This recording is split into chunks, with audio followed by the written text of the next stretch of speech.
morning. This is Akanksha Shukla from Information Technology Department. Today I am going to discuss one of the most important algorithm, that is Flajolet-Martin algorithm, which is basically used to count the distinct elements in any data stream. So move over to that particular topic. Basically, why we use that Flajolet-Martin algorithm? Basically this algorithm is used to count the distinct elements in a data stream. What is data stream? I had already discussed in my previous lecture. So today, why there is need of counting distinct elements in a data stream? As I had already discussed that a data stream is a continuous or a voluminous amount of data which is arriving at a very fast speed. So it is infeasible, or it is impossible to store all that particular data in an entire form.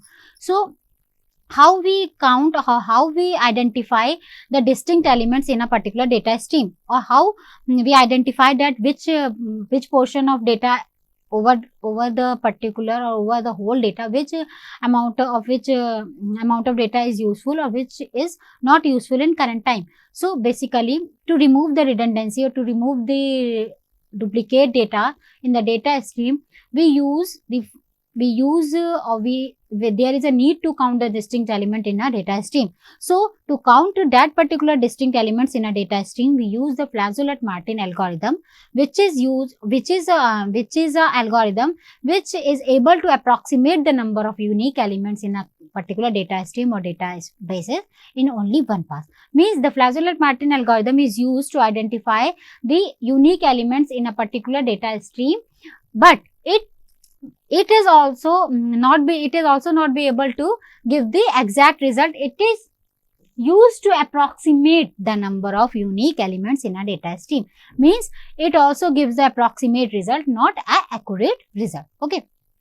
The highlight of this algorithm is that basically it uses the less memory space while the executing. The pseudocode stepwise solution is here.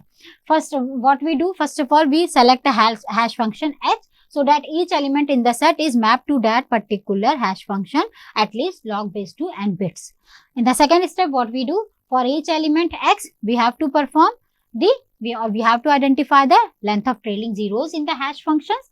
And in the last step, what we have to identify, the number of distinct elements. The formula of identifying the distinct element is equal to 2 to the power r, where small r is the max values of all the trailing zeros. So what is trailing zeros? How this algorithm works, I will discuss in next slide.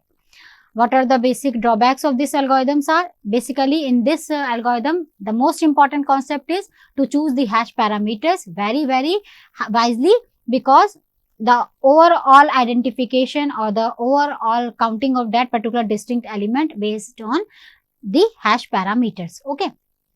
So the Flajolet-Martin algorithm is very, very sensitive to the hash functions parameters which we are going to select initially. The hash function which is used in the above code is of the form of ax plus b mod c. Basically here the x is an element in the stream and a, b, c are the 1, 6 and 32 respectively. You can also change the values of a, b and c based on the requirement of or based on the given data stream which is provided initially. Okay, so ABC are the hash function parameters. For any other values of ABC, the algorithm may not give the same result, because if you are going to change the values of ABC, then that algorithm may work differently, okay, or may give the different result. So it is important to observe the stream and then assign the properties and then assign the proper values to that particular A, B and C. Okay, now here the example is given. In the given example, we have a input stream which is 1, 3, 2, 1, 2, 3, 4, 3 and so on. So, if we can observe the given input stream, we can easily identify that there are 4 distinct elements which are 1, 2, 3 and 4. But how these unique elements can be identified with the use of or by using the Flajolet-Martin algorithm, we can see here. Here the hash function is given 6x plus 1 mod 5. Okay. In this form. Okay. Now, for first input stream, we find the hash value. So, when we put 1 to in place of x, so h1, what we see that 6 plus 1, 7, divide by mod 5, divide by 5 means here, just like in this, mod 5, 7 mod 5, remainder is 2. So here we observe value 2. Similarly, for 3, what we give? 6, 3, 6 3 is 12 plus 1, 13, 5 divided by 13, 6 is 18, sorry, plus 1, 19, then mod 5, remainder is 19 mod 5, remainder is 4. So, here we can see the hash value of for input stream 3 is 4. Similarly, we calculate all the hash values or all the hash functions for each and every input stream. Okay. What we have to do? In the first step, we have to calculate hash function hx for each and every input stream. Okay. After that, in the next step, what we have to do? For the given particular input stream, we had already in the previous step, we had already calculated the hash functions. Now, after calculating the hash function, you have to write the binary equivalent for the same. So, this step is already covered in the first step. Now, what we have to do? We have to calculate the binary equivalent of all the hash functions which we have calculated in the previous step. So, for 2, what we write? 0, 1, 0. This is the binary equivalent for 2. What is the binary equivalent for 4? 1, 0, 0. What is the binary equivalent for 3? 0, 1, 1. Similarly, we have to write binary equivalent of each of the hash functions which we had already calculated in the previous step. Now, in the third step, we have to identify the trailing zeros. What is trailing zeros? The trailing zeros are the counting of zeros from the right hand side of the string. So, if we can observe here that in this, from the rightmost, the counting of 0 is 1. Okay, here from the rightmost place, total number of zeros are 2. Here from the rightmost, there is no any 0 from the right hand side. So, the counting is 0. Here again 1, again 0, again 2. Now, here the important thing is here that here from the right hand side we can see there are 3 zeros, but after 3 continuous 0 we can see that there is no any 1. There is no any 1 written here. So, we count total number of trailing zeros we count here is 0 only, because there is not a single 1 after the continuous zeros. So, if there is such type of case, then what we have to do? We have to count trailing zeros 0 only. Similarly, we can count each and every binary equivalent, we can easily count the number of trailing zeros. Now, in the last step, from the binary equivalent trailing zeros values we had already calculated. Now, in the previous step, we can see that 1, 0, 1, 2. These three are the countings of the trailing zeros 0, 1 and 2. Out of these three values, the maximum trailing zero value is 2. So, we have to we had easily identified the value of r from the previous step. The maximum number of trailing zero is 2. So, the value of r is equal to 2. Now, the distinct value capital R is equal to 2 to the power r. Therefore, the r is equal to 2 to the power 2 is equal to 4. So, there are 4 distinct elements 1, 2, 3 and 4 in the given input stream.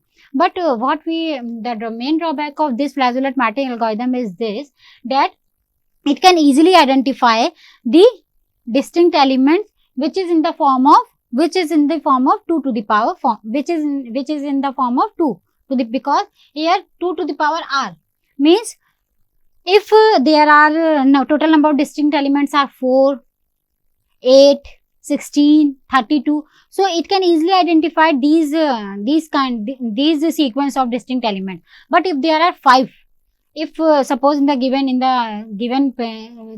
input stream, if there are 5 distinct elements, then it will not give the exact or accurate result that there are 5 distinct elements, because here the formula is in the form of 2 to the power something. Okay. So, it will always give the even output. Okay. and even also in the form of 4, 2, 4, 8, 16. Okay, not in the form of 6. Okay, so it fails at that particular kind of input stream in identifying the counting of distinct elements. So Flajolet-Martin algorithm it will not give any accurate solution for a particular input stream. It always gives the approximate solution. Suppose if in the same example, if we had if we take any more number 5, okay, and we calculate the hash function for that particular input streams, and after at last what we see, we cannot easily identify that the total number of distinct elements are 5. We achieve the same result that total number of distinct elements are 4. So in this kind of cases, or in this type of situation, what we have to do, we have to write that 4 is approximate equal to 5, because Flajolet-Martin algorithm will not give the accurate result. It always gives the approximate result for a particular kind of given input stream. Okay, so Flajolet-Martin algorithm is basically used to count the distinct elements in a data stream. Why there is need of counting the distinct elements in a data stream? Because the data stream is a voluminous amount of data which is not feasible, or which is not easily possible to store, or to store in the entire form, or to store it completely.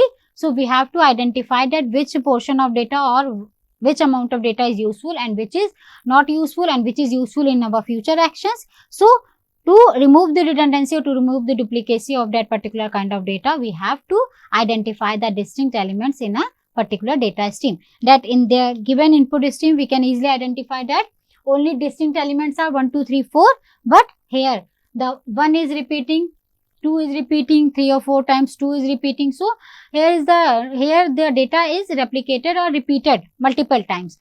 So to easily identify the distinct elements in a particular data stream, we use the Flajolet-Martin algorithm. Now the second one is filtering the data, filtering methods, or why there is need of filter methods. Basically, the filter methods are a pre-processing step to select the features which is independent of any machine learning algorithm. Means features are selected on the basis of their scores in the various statistical tests for their correlations with the outcome variables. So filtering methods are basically used to, as I said earlier, that the data streams are continuous and it is a voluminous amount of data. So what we do, we use different kinds of filter methods to filter or to filter out or to achieve the useful data.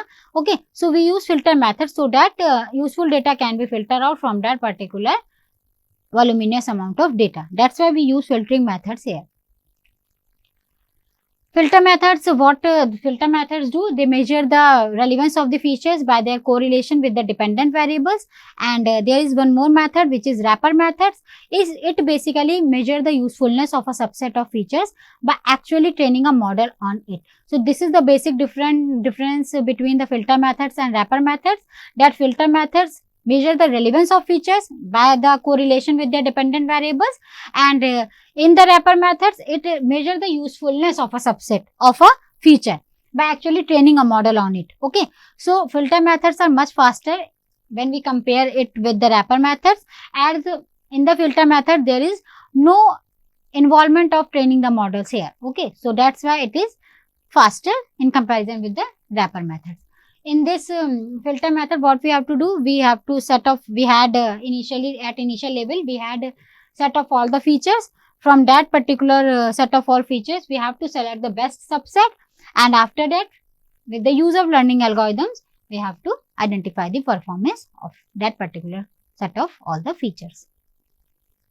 Here the Pearson's correlations, linear discriminant analysis, and ANOVA, chi-square methods are given, which is basically used to filter out the data streams. So in Pearson correlation, it is a measure which is used for quantifying the linear dependency between the two continuous variables, just like x and y.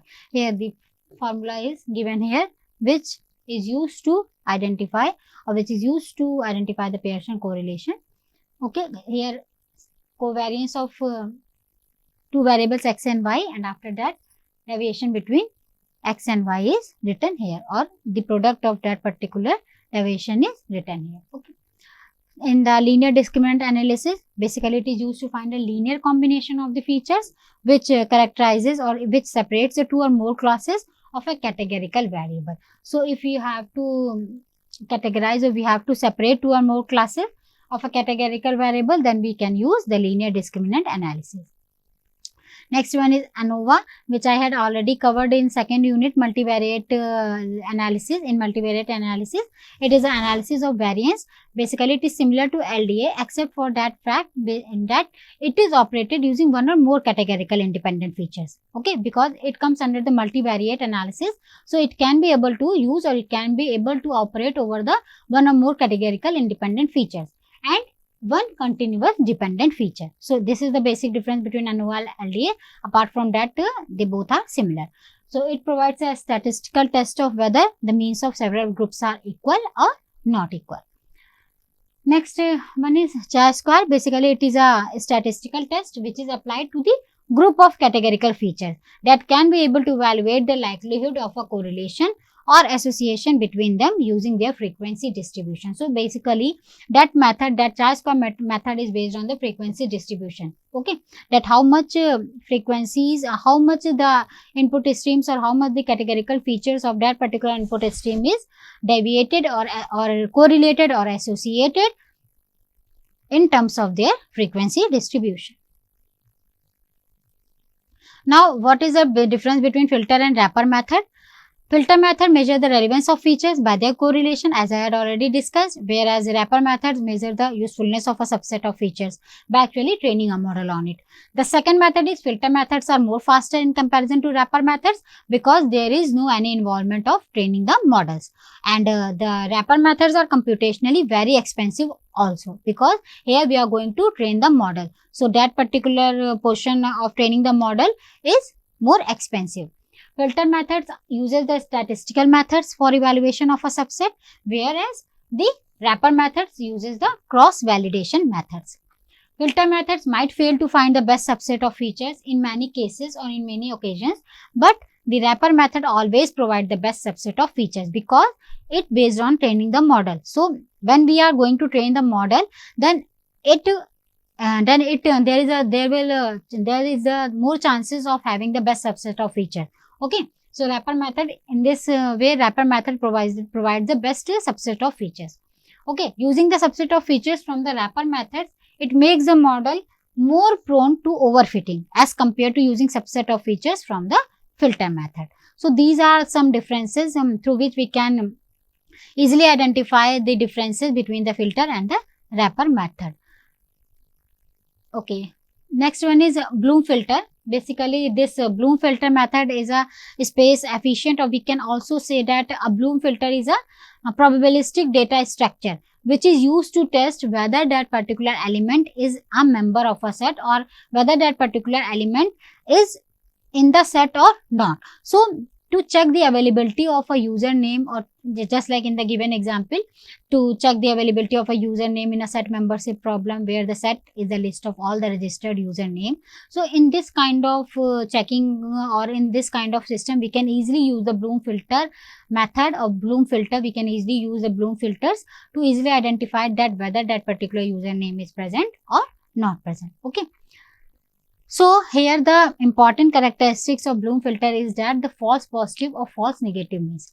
Here in the Bloom filter, what we have to identify that particular element is present in the member set or not. So it always sure if a particular kind of member is not present in the set, then it will always give the sure result for that particular kind of element. But for the presence of any element in the set, it can also give the false positive result. False positive means that kind of particular element might be present or cannot be present. So the presence of particular kind of element, for the presence of particular kind of element in a set, the Bloom filter can always not give the correct answer. It will give the answer in the probabilistic manner that it may be present or it might not be present. So false positive means for false positive means is that it might tell that the given username is already taken, but actually it is not.